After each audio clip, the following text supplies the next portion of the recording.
Good afternoon, everyone. Welcome to Wisconsin Trustee Training Week.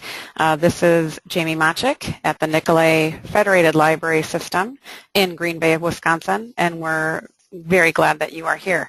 This is our second session this week. We had a great one yesterday with Sarah Houghton. We do have two more after today, and you are certainly welcome to register for those as well if you haven't done so. There is a short survey that will appear on your screen after today's program, and by short, I mean it's only 3 questions, and I ask that you please fill that out.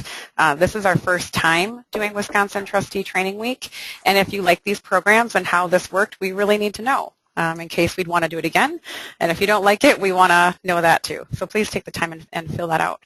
So today's presenter, talking about the role of social media and library advocacy, is Patrick Sweeney, and he's at the Sunnyvale Public Library in Sunnyvale, California. You might notice that it's not the original presenter we had scheduled. Andy Woodworth was unable to present. So Patrick was recommended to talk about social media advocacy by several people, and I feel very fortunate that he is here with us to talk about that. One thing you might want to take note of is the Story Sailboat, which is a project that Patrick started, and this is a sailboat that provides library services in the San Francisco Bay Area, which I think is pretty cool. So Patrick, whenever you are ready, go right ahead. Well, thank you. Thanks, Jamie. So, yeah, my name is Patrick Sweeney. I'm online as PC Sweeney just about everywhere because there was a whole bunch of Patrick Sweeneys online.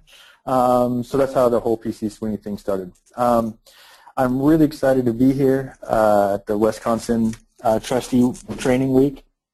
Like she said, I am taking over for Andy Woodworth, and I hope I do as good of a job talking about social media and library advocacy. And I think I'm going to talk quite a bit differently than Andy did about it, just because our experiences are quite a bit different. But I hope that it is as useful to you. Jamie talked about the Story Sailboat, which is kind of a fun project that I kind of do on the free time just to deliver books by boat in the San Francisco Bay Area. But what I'm really, really passionate about is my work with Every Library and John Krashka. I'm one of the founding members. I'm on his board, and I do a lot of work to help libraries win political campaigns. When they have something on the ballot, we do a lot of consulting and seed money for the ballot committees and stuff like that. So a lot of what I'm talking about is going to come from that kind of political work and that political perspective when I'm talking about advocacy. So let's jump right into it. So what is social media advocacy? Social media advocacy, that's just the tool. When I'm talking about using social media for advocacy, I'm not talking about telling people about your next story time. I'm not talking about telling them about your next book club.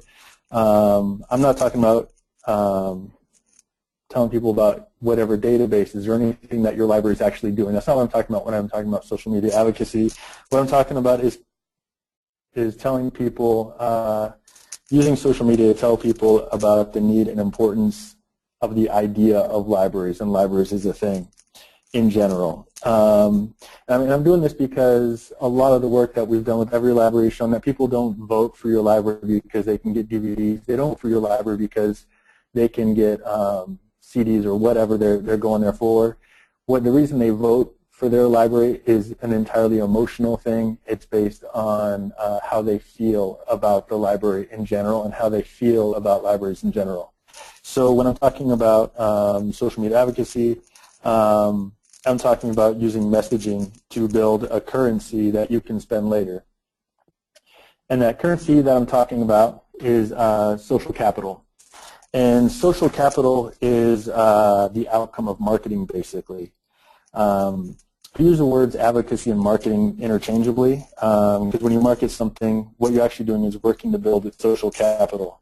You use that social capital, you spend it by getting people to buy something or act on your behalf or on the library's behalf. For example, you use it by getting people to vote for the library. You use it by getting people to volunteer for the library. One of my favorite examples is Patron tequila, only because I love tequila. The Patron is actually a terrible, terrible tequila, except it has the best marketing and it has the best social capital, which is why they can charge $50 a bottle for it, which is an outrageous price for the mediocre quality of the actual alcohol. So they gain that through all of their marketing, and people are willing to pay more than it's worth based entirely on that. And that's kind of what I'm talking about with social capital. There's also a book by Cory Doctorow called Down and Out in the Magic Kingdom, where he introduces this concept of woofie. And woofie is actually a unit of measurement for social capital. And Tara Hunt kind of expands on it in a book called The Woofie Factor, where she talks about spending a currency called woofie. That's the unit of measurement for social capital. So that's what we're talking about raising here. We're looking at what other things you can do with that social capital. You can use it to advocate on your behalf to get more votes, more funding. You can use it to get increased circulation or more volunteers or more foot traffic, higher program attendance and all that kind of thing, just by getting people to think about the library in a different way, in a more meaningful way. People are going to vote with their feet. They're going to walk into the library more often. So most importantly, one of the biggest things that comes out of using social media to build your social capital is that you get to control the message about your library. Advocacy, marketing, it's all about the message, and the message is what you're using to kind of build that social capital.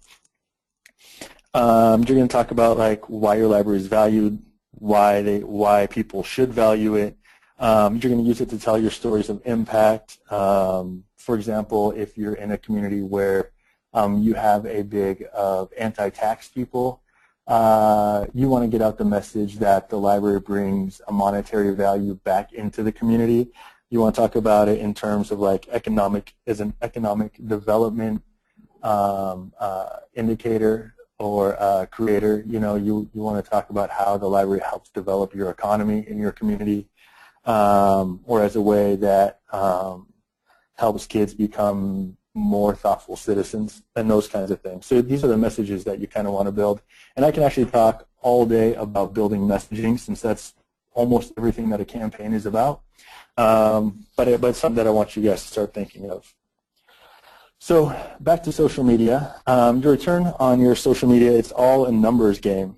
So you want to put your highest level of resources in markets that have the most reach and do the most things that you want to do. If you look at some of these different social media sites, this is actually from 2013. So the numbers are actually bigger than this now, but I think this is a good starting off point. As you can see, the Facebook has over 1 billion active users, which sounds like a lot, and it is. The actual number is like 1.6 billion right now, but that's worldwide, and there are 7 billion people on the planet, so you know it's a little bit more than 1/7 of the population, which is huge.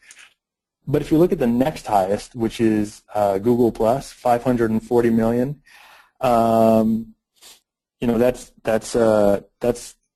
7% of the population. But when you think about it and what it is in the United States,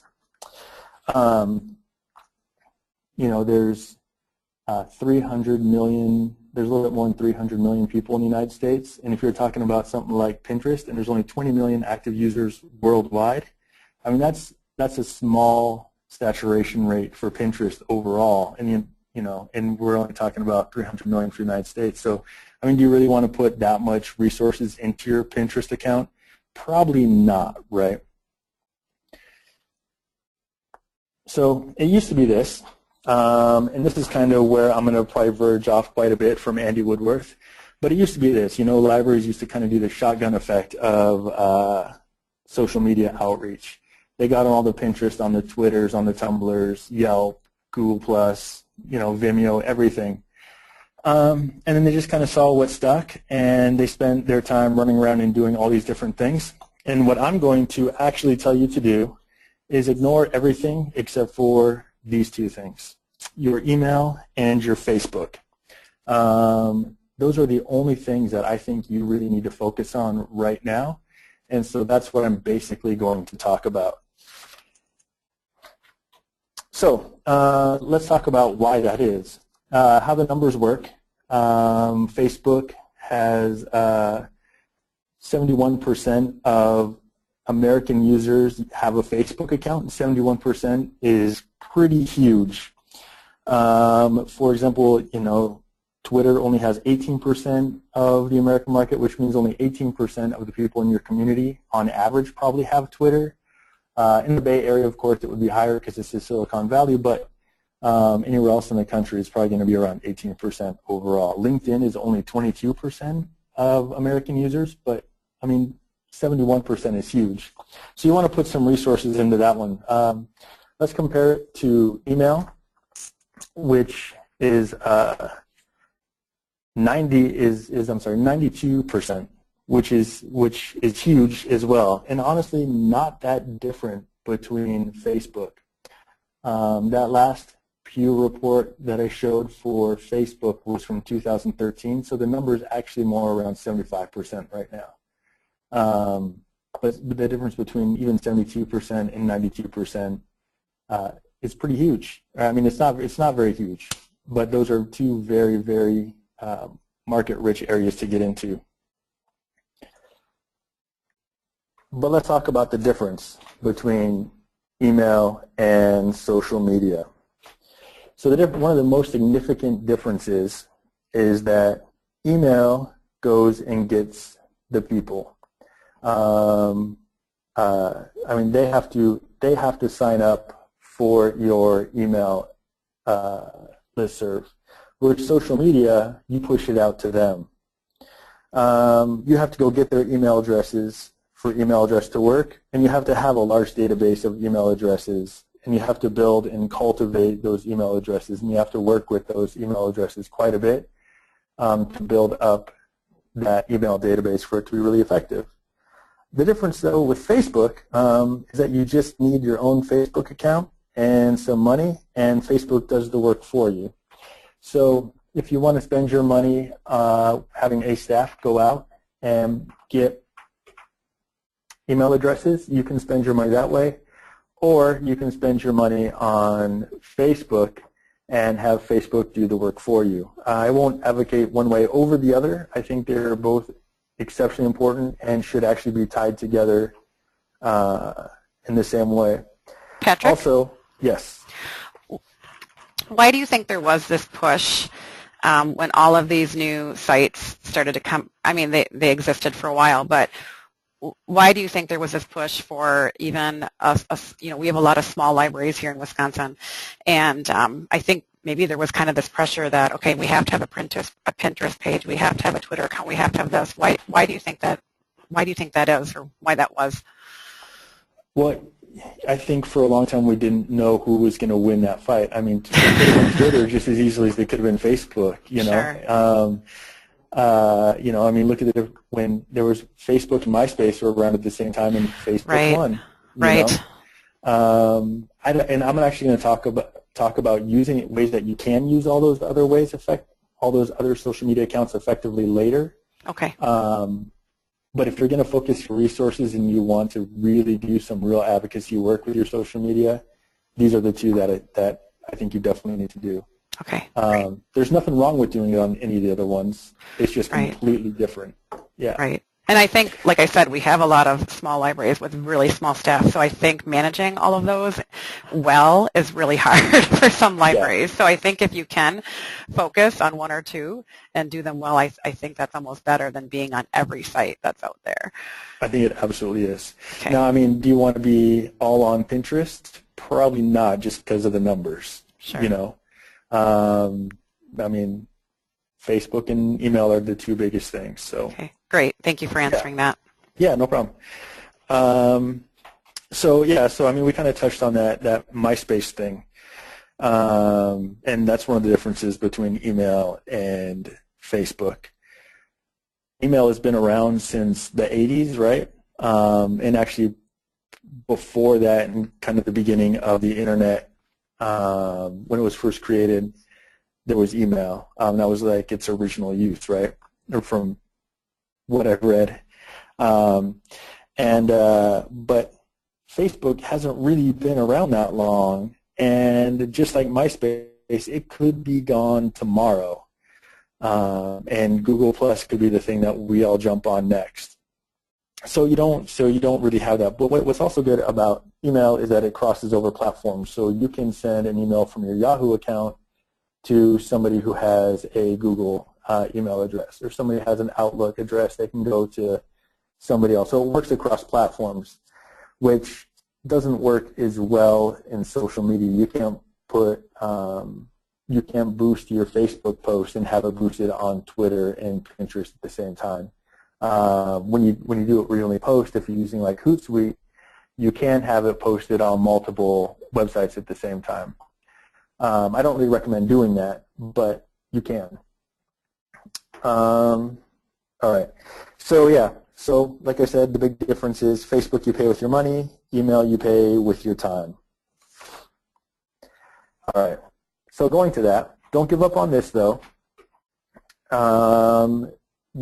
It's really, really easy to open an account on any other social media. I am a huge, huge advocate for buying up whatever URLs you can around your brand. So for me, we're Sunnyvale Library. I want Sunnyvale Library registered on every single one of the social medias. I want that name locked in, because once it's gone on that social media, it's gone forever. Somebody else has it, and that's it.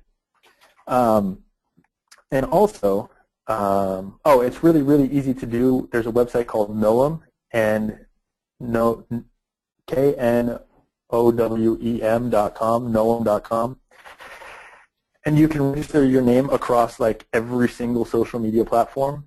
I did it with PC Sweeney, and I did it specifically because of this lawsuit between Dale Askey and Edwin Mellon Press. Because when what I quickly learned, and what I quickly learned from working with every library on political campaigns, is that your opposition and anybody against you can do a lot of damage to your brand by buying up your URL or buying up your social media page.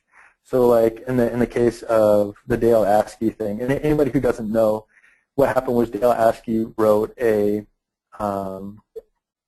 they kind of put down, he put down Edwin Mellon Press in a blog post. Edwin Mellon told him to take it down, and he refused to. So they started a lawsuit.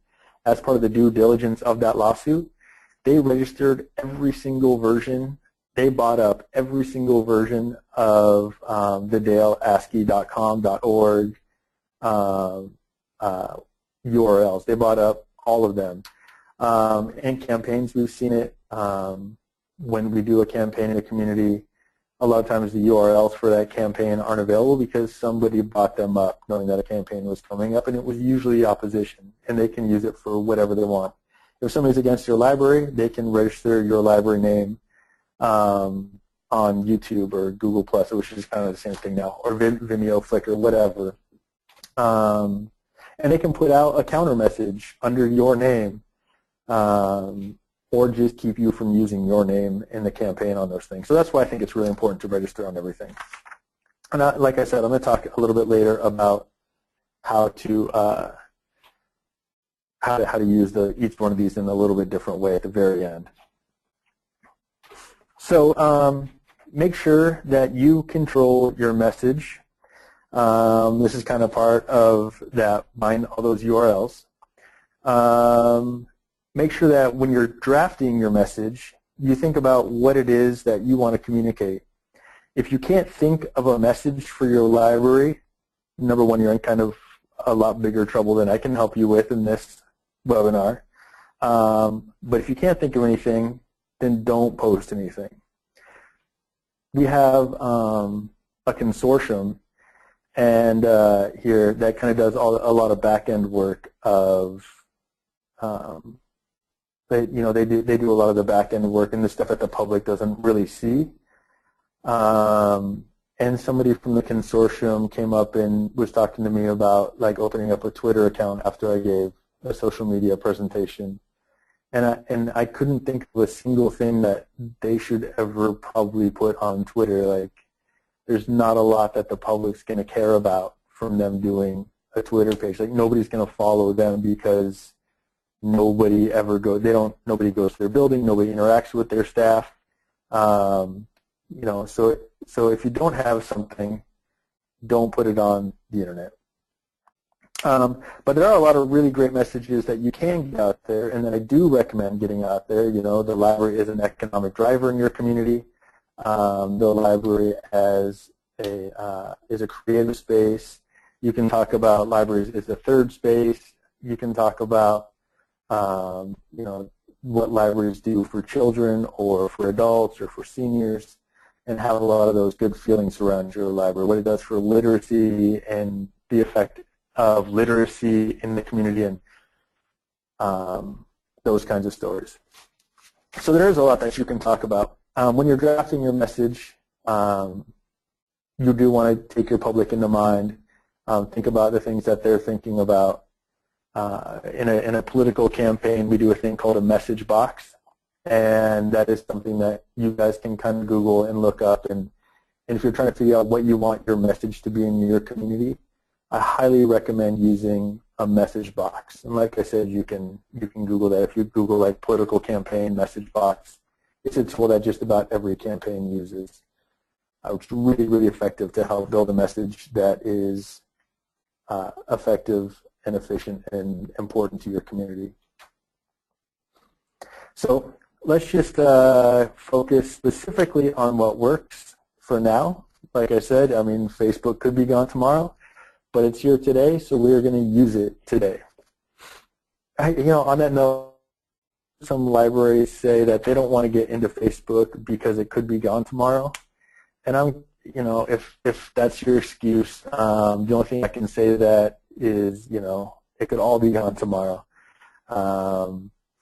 If we have an excellent tool to use today, let's use it today and get our message out through today. And if tomorrow something else comes up, then we'll just switch over to that. It's not a big deal.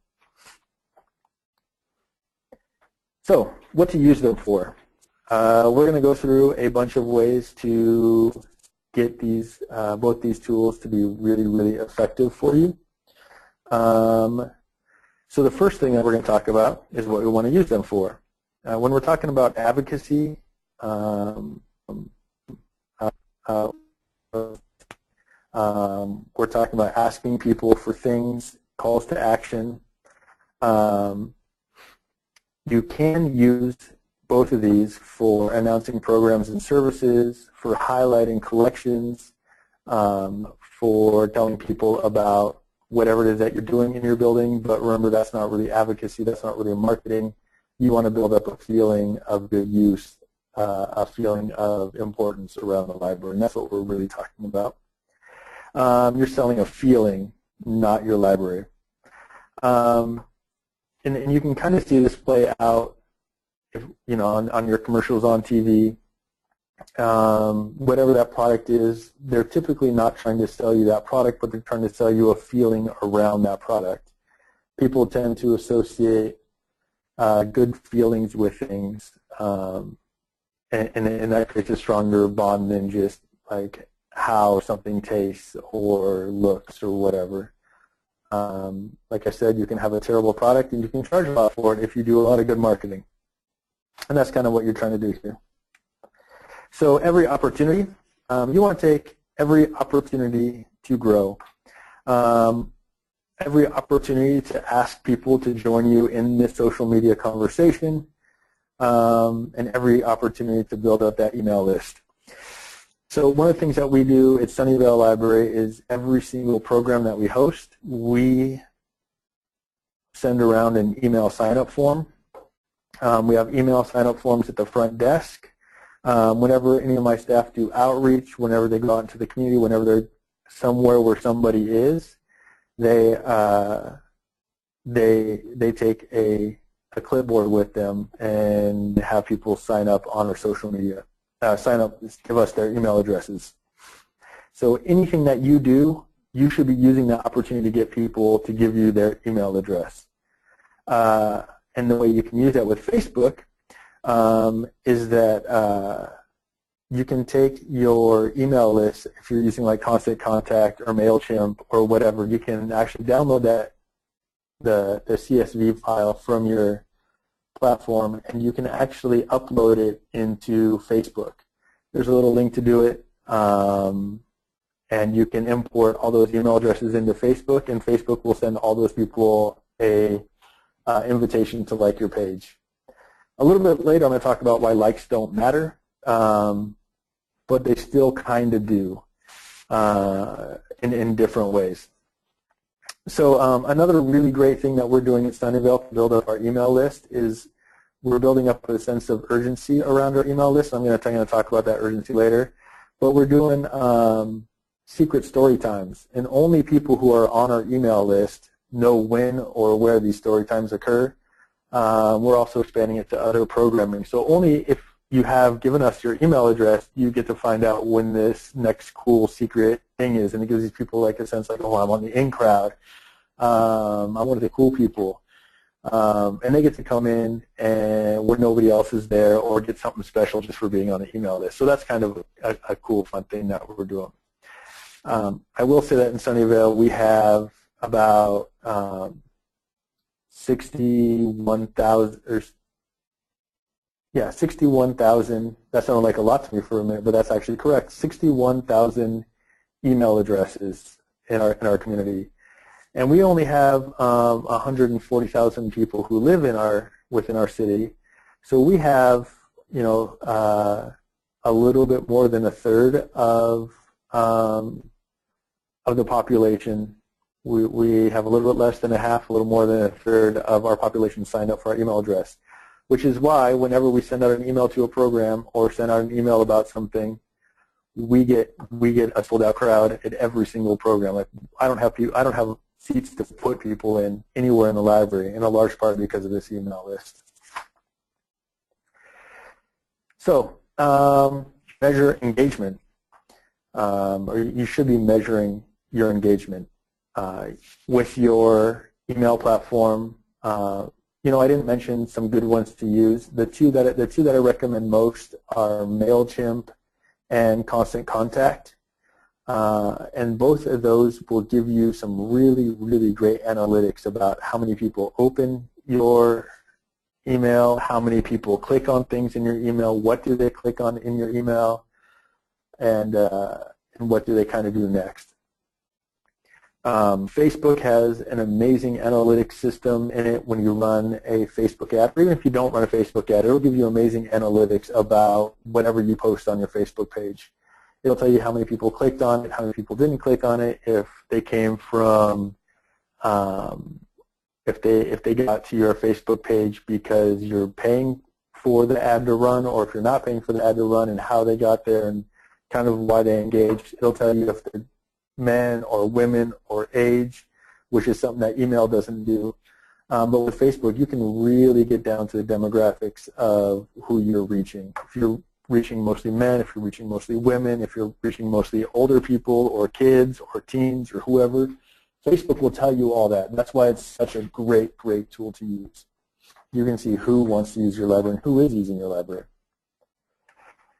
And one of the best things that you can do to raise that level of engagement, and one of the best things you can do to improve your open rates or your like rates, is to change your subject lines or your headlines. When I got to Sunnyvale Library, you know, I'm not going to use them because, you know, I work there, but I will use this other library in San Mateo County, and we send out emails from San Mateo County when I was a manager here once a month that said newsletter, which told you nothing about what was in the email. And just making that a simple switch from just saying newsletter to highlighting one thing that they will get by opening that, you're going to significantly improve your open rates.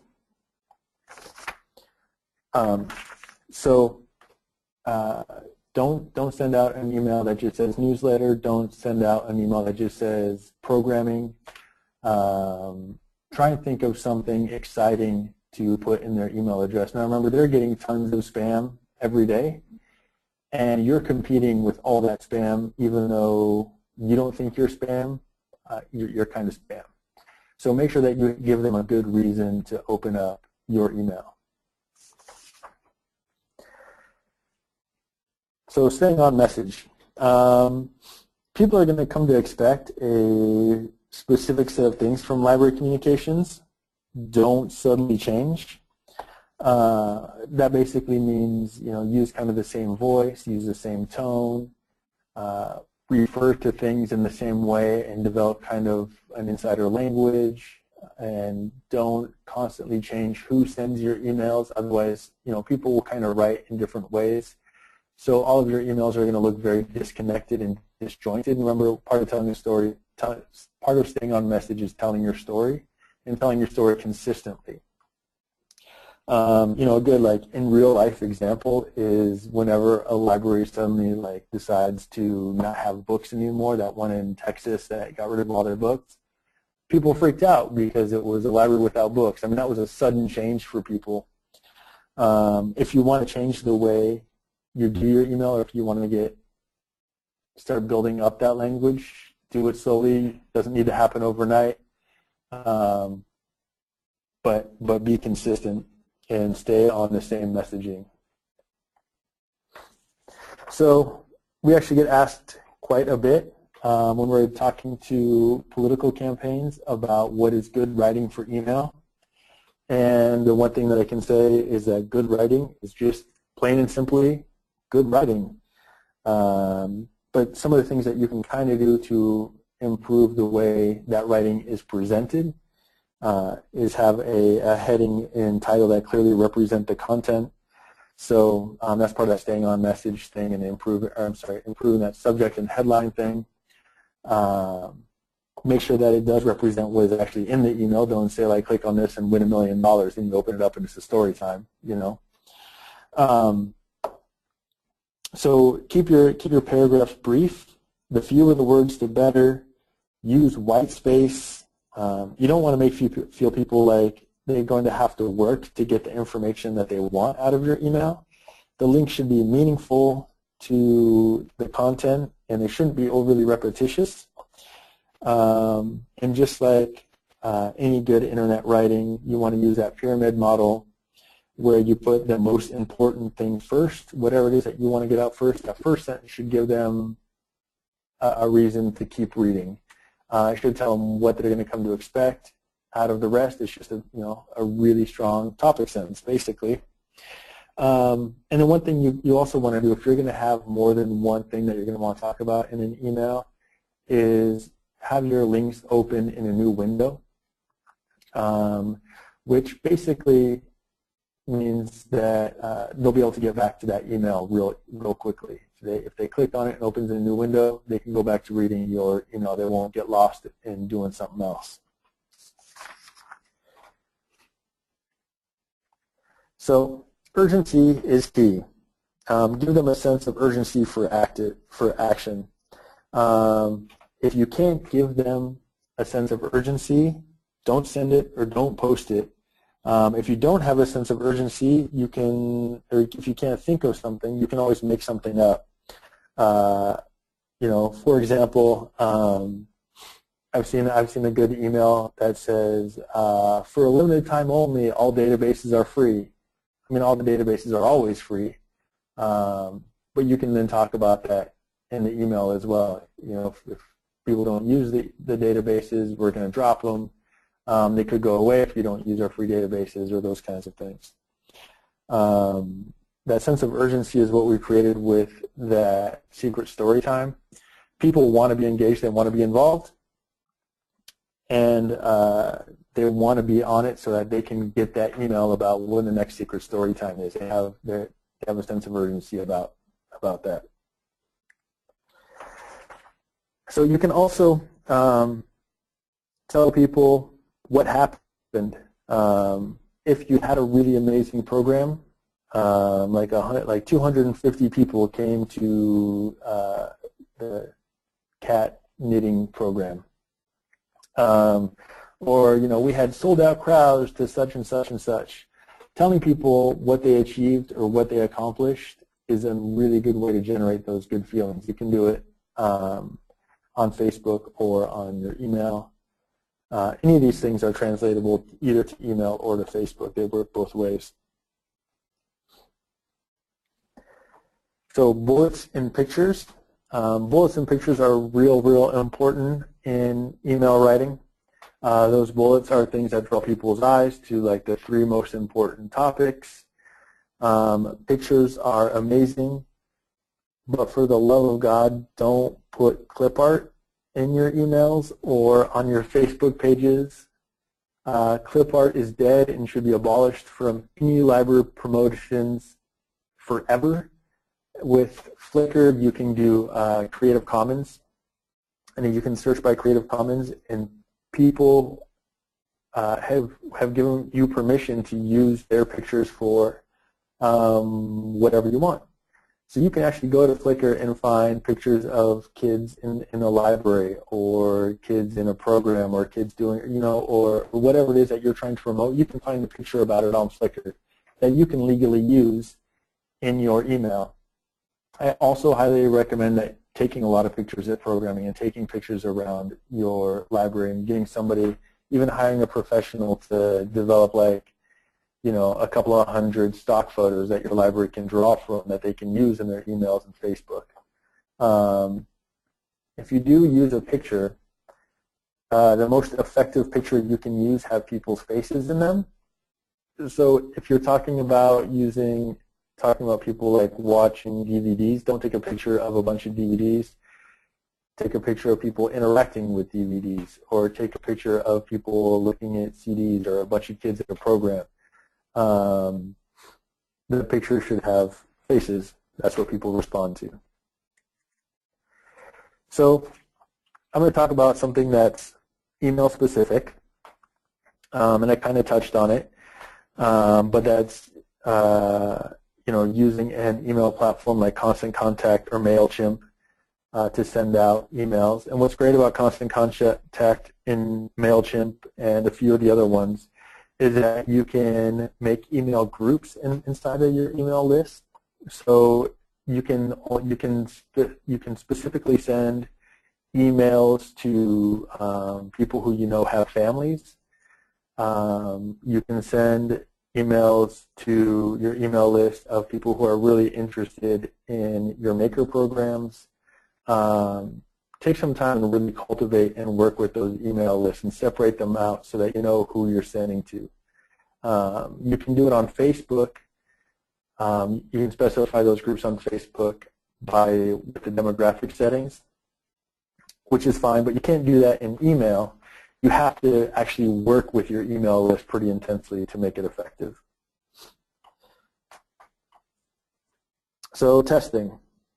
So don't be afraid to send the same email to different lists to test headlines, or run the same Facebook ad twice with different targeting or headings. In a campaign, this is called A/B testing. We do a lot of A/B testing. We'll split up an email list randomly, and we'll send out the same email with 2 different headlines, and we'll see which one gets open more. We can test out different messaging if we're trying to decide if we should use, if people are going to respond more positively to a message about the library as an economic developer, or if they're going to respond more to emails about bringing up children in a more healthy environment. We can test out our emails with changing those headlines and changing that messaging and see which ones people respond to. If you're going to use A/B testing, don't change like 4 things in the A, 4 things in the B that are different from the A. So change one thing at a time, otherwise you don't know which thing it was in the email that got people to open it up or click on a link. Same thing goes with Facebook. Don't do the same one. Don't change 4 things on each post. You can just change 1 or 2. Maybe even changing just 1 or 2 words is what's really, really effective. And you'll actually figure that out and you'll learn as you work with these things. Don't be afraid to play. Don't be afraid to test. You should get better and learn and grow as you get better and better at it and do it more. So another big question people like to ask is how often should they send their emails and when should they send their emails to get the biggest open rates? When should you post to Facebook? And how often should you post to Facebook? I'm going to say it depends. And actually with email specifically, Facebook stays pretty static, but email changes pretty drastically. You know, once people start figuring out that the best emails in your community are sent on Tuesdays, Tuesday mornings to get the biggest open rates, everybody's going to start sending email on Tuesday. You're going to get buried, your patrons are going to get buried in emails on Tuesday, and then someone starts sending them email on Wednesday and see that it opens, you know, and they're going to start sending emails on Wednesday. You notice that your email list will decline. You're going to change it to Wednesday, you know, so it moves around quite a bit with email. But like I said, don't be afraid to test it out. Send one on Monday morning, send one on Tuesday night, send one on Thursday in the afternoon, and that's fine. That being said, of course, you don't want to send out like one email a day, but if you send out 2 a week, you are right on target. You can get away with anywhere from 1 to 3 emails a week usually, but not much more than that. You also shouldn't send less than 1 email a week. You should be sending, at the very least, 1 email a week. There's a lot of libraries that send out their newsletter. It's just, you know, the one we talked about, the email that's just labeled newsletter, and they send it out on the 1st of the month, and that's the most email they do, and that's not really an email campaign at all. I mean, you're going to lose a lot of people that way.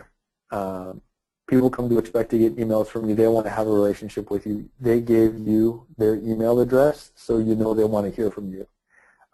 It's okay to send them 1 to 3 emails a week, and you should be doing that.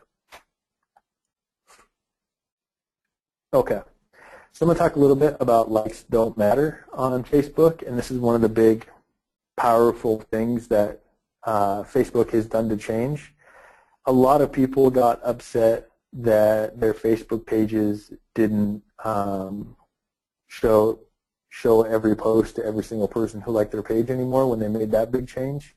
And when Facebook started to push their boosted posts in order to get people to look at your post, I think that's one of the best things Facebook did. I think it's one of the best things for your library, and the reason I think that is because libraries need to get comfortable with paying for ad space. You need to get comfortable with marketing, paying for marketing. Facebook is so cheap and so easy to use. For example, we're running a $100 ad a month in our community. Now, we have 140,000 people in our community, so it's a little bit different. But we're running a $100 ad every week for the next year out of our library, and that's going to cost us $5,200, which, you know, isn't a whole huge amount of money for our library system. But if you're serving a community that's like, say, 4,000 to 10,000 people, if you're running a $10 ad a week, that's going to be really, really significant for you. You don't have to pay a whole lot. It just depends on the size of your community. So the likes don't matter because when you run a Facebook ad, it puts it in front of the faces of everybody in your community, whether they like your page or not. And that's why I think it's so effective. Before we had to depend on people liking our page in order for them to see our ads. And now we can just make them see it whether they want to see it or not. They're going to know about the library whether they want to know about the library or not, and we're going to teach them to like the library whether they want to like the library or not. So let's talk about how you do a Facebook ad real quick. So the first thing you want to look at is that the text shouldn't require clicking, or they shouldn't require them to read anymore. A lot of times people will run an ad, and you know, I break this rule every once in a while when there's like information I need to get out. But you shouldn't have that read more text on your Facebook ad. It should all be there. You should also, if you're linking to something, don't leave the link in the Facebook post. Once you put the link in at the end of your text, the pop-up will actually come up, the preview will actually come up in Facebook. Once that preview comes up, you can delete the text out of that Facebook post. I'm surprised at how many people don't realize that you can delete the URL out of a Facebook post and that the link will still be there in the preview. Whenever possible, if you're using your photos from Flickr in the Creative Commons, a lot of them will say that you can make changes to their pictures for commercial use. If you get a photo that does that, put your logo on that photo. And that way when people share it, they'll see your logo. Also, when you're targeting your Facebook ad, if you look on this picture right here, it says audience. You can either do it for people who like your page and their friends, which I don't necessarily recommend. I always recommend clicking that second radial button that says people you choose through targeting. And you can set it up so that you're only targeting people with families, so that you're only targeting teens, so that you're only targeting retirees, so that you're targeting people on a specific side of the political spectrum. You can target so many things. You can target specifically your city, plus or minus 10, 20, 30, 40 miles. Whatever you want to do. And then when you set your budget, the thing that I love the most about setting that budget is right when you type in a number, it will say how many people your Facebook ad it'll change that estimate immediately. Once you change that $40, for example, in this picture, that estimated people reached will change to show you how many people it'll reach. Now, this says $40 will only reach $2,500 to $6,600, but remember, this is specific to Sunnyvale. This is one of our Sunnyvale ads, and Sunnyvale is a pretty highly targeted ad space for local groups and organizations. So it costs a lot more just because there's a lot of competition. When I was here in San Mateo County, when I run ads for every library and other organizations, $40 can actually reach like 10 to 20,000 people. It just depends entirely on that community and how many people are trying to put ads in it. I always try and set my boost for multiple days, so I try and do it for between 3 and 5 days. And it'll use, like, if you want to do 4 days and your budget is $40, Facebook will actually do $10 a day automatically, which I think is great. Another thing that's new is that if you can set up multiple targeting settings. So you can do audience 1, audience 2, audience 3. And I think it goes on more than that. So if audience 1 is just like your story time people, audience 2 is your retirees, audience 3 is your teens, and you can just automatically save it, save those settings every single time, which is kind of cool. And 1 ad a week for 5, and I always try and run at least 1 ad a week is great and it's perfect. I don't know about running too many more ads a week. I try and focus on 1 thing a week, and that's that. So the great thing about likes is that the way Facebook works now is I don't really care if things go viral. The thing about going viral is that if a whole bunch of people love your Facebook page, it could be a whole bunch of people in Madagascar, and who cares? It could be a whole bunch of people here in California who like your ads run over there in Wisconsin, and why you guys care if we like what you guys are doing on Facebook. That doesn't do anything for your library, your community. So I don't really care about things going viral anymore. I do care about interactions within my community. I do care about if it was shared a whole bunch within my community. I do care if it was liked a whole bunch in our community. But for something to really go viral, like, which is what we had to depend on before Facebook ads on this pay-to-play model that we're doing right now, you actually had to worry about whether or not it went viral for people to actually see it, right? And now you can just show it in front of everybody's faces whether or not they want to see it, which is great. So just real quick on dealing with like negative comments. There's a really great episode of Kitchen Nightmares where they went and talked to a company in Arizona called Amy's Baking Company, which had the best Facebook page of anybody ever, because every time somebody said that their food was terrible, they came back and, you know, told them to like F off and like we hate you and blah blah blah blah. And it was just amazing fun to watch because they were really serious. And it was on an episode of Kitchen Nightmares. If you guys go see that Kitchen Nightmares episode, it's awesome. But you compare that to what Taco Bell does with their Facebook page when people troll on it, or what the European version of Walmart, which is Tesco. If you look at their Facebook page and see how they handle people commenting on their Facebook page, it's way more entertaining. It's way better. It turns their negative into a positive. You guys can just find these charts like all over the internet about how to handle trolls. One story that I have from myself and in our library in EPA, somebody asked us, and one of the teens asked, and it was clearly a teen messing with us, who said, you know, we heard a lot of libraries are checking out tools, and we heard that the library was ratchet. Can we check out tools there? And to use the term ratchet is like a slang term for broken and bad, and it's not a good thing. But my response back was that, no, we don't check out tools, and we don't have any ratchets, but we do check out hammers, and I put out a link to MC Hammer in our catalog. And the teens kind of just blew up with that, and the next like 4 posts were about how much they loved the library and how great they thought that was. So that was kind of fun. So let's do some social media success stories real quick. We only have a couple of minutes. The vote to close Troy Library was one of my favorite Facebook campaigns ever.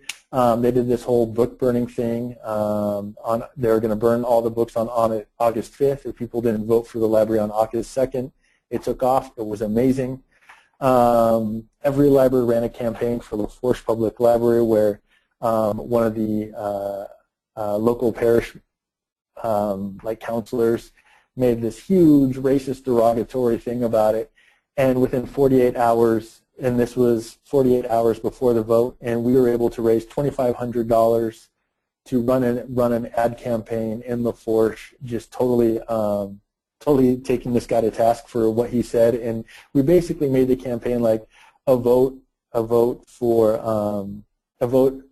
against the library is like a vote for racism kind of thing. And it was a really great campaign that we ran there, and we were able to do it, you know, basically overnight, entirely because of Facebook. I have to mention Andy Woodward's Ben and Jerry's librarian flavored ice cream campaign that he did for a long time. He tried to get Ben and Jerry's to do a library-themed ice cream flavor, which took off. That was really great. And then if you want to see one of the absolute best libraries using Facebook to run ads, it's absolutely the library in Jonesboro, Arkansas.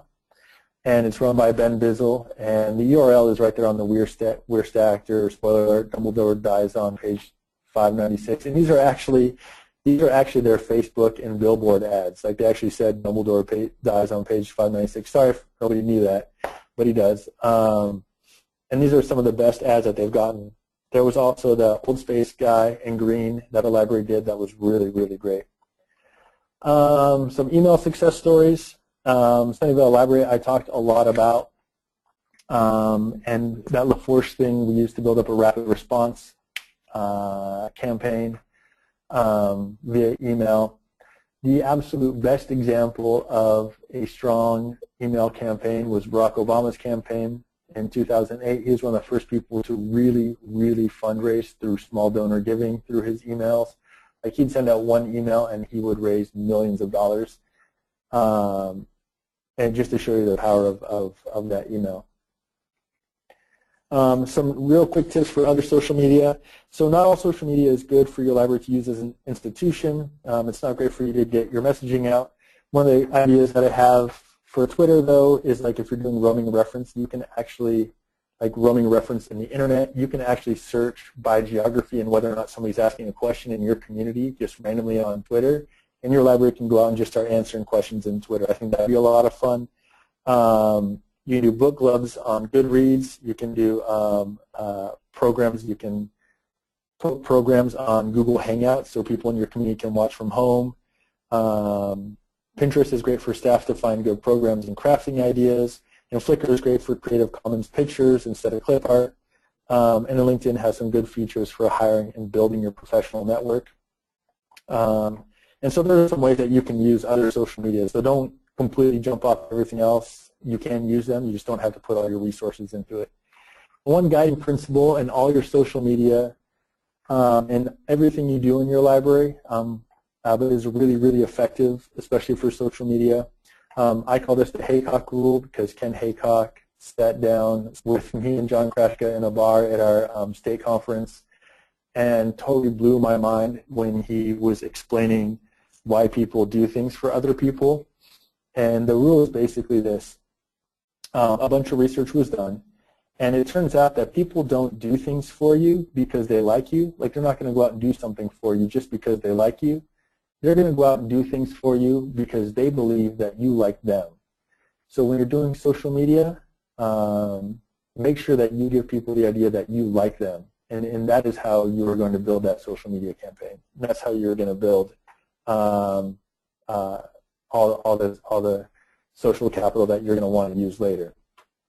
That was my big ending. We only have like a minute or two left, I guess, for questions. But if people have questions, I'm willing to answer them and stick around a little bit longer.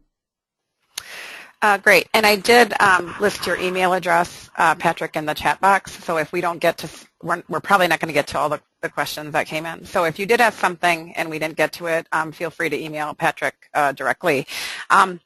Real quickly, Patrick, do you have any examples of some really great electronic library newsletters? Do you know of any off the top of your head? No, I don't. You know, there are. I mean, Sunnyvale Library is using them well. If you want to sign up for ours, Okay. you can kind of see those examples. I'm on a whole bunch of political action committee newsletters, just because I think those are the most effective. They're the people who are really pioneering how to use email. So if you want to get on your local political action committee or national political action committee newsletters, email newsletters, I think those are the best model out there right now. Okay. Any libraries that you can think of that are doing some really good work on Facebook? Yeah, that Jonesboro, Arkansas Okay. is absolutely the #1 leader in doing Facebook Okay. marketing. Excellent. So if you're a trustee watching everything you just talked about, what would you say, a library trustee or a friend or a volunteer, can support all of this in the best way? Should they be, sharing a library's Facebook post? Should they be forwarding emails, or what are some of the best things that they can do as trustees? Yeah. So, the library probably can't afford to put every ad in front of you. They probably can't afford to put every post that they put in front of you. But if you take some time and click like on their Facebook pages, a lot of times you clicking like will generate Facebook showing that post to a lot of your friends. It'll say like so-and-so liked this page, so-and-so liked this post, and it'll show to a lot of your friends. So that's the way you can do it. Sharing it is great. If you get your library's email, forward it to your friends, forward it to the Board of Commissioners, forward it to the mayor, forward it to the city council if you want to go the political route. Yeah, So at the very least, if you have, as a trustee, have a Facebook page and your library has a Facebook page, you should at the very least be a fan and probably Yeah. liking what they're doing. That's what you're saying. Yeah, absolutely. Absolutely. Okay. And you're going to have to actually go to their page specifically and click like, because Facebook's probably, your chances of seeing that are probably pretty low. Okay, great. Thank you so much, Patrick, for all of this excellent information. Thank you to all of you listening in, and I'm sorry we didn't get to all of your questions, but I'm sure that Patrick is more than happy to answer any of these, and he just said yes. So again, thank you all for listening in. I hope to see many of you tomorrow and on Thursday for the presentations we have coming up, and I hope you all have a great rest of your day.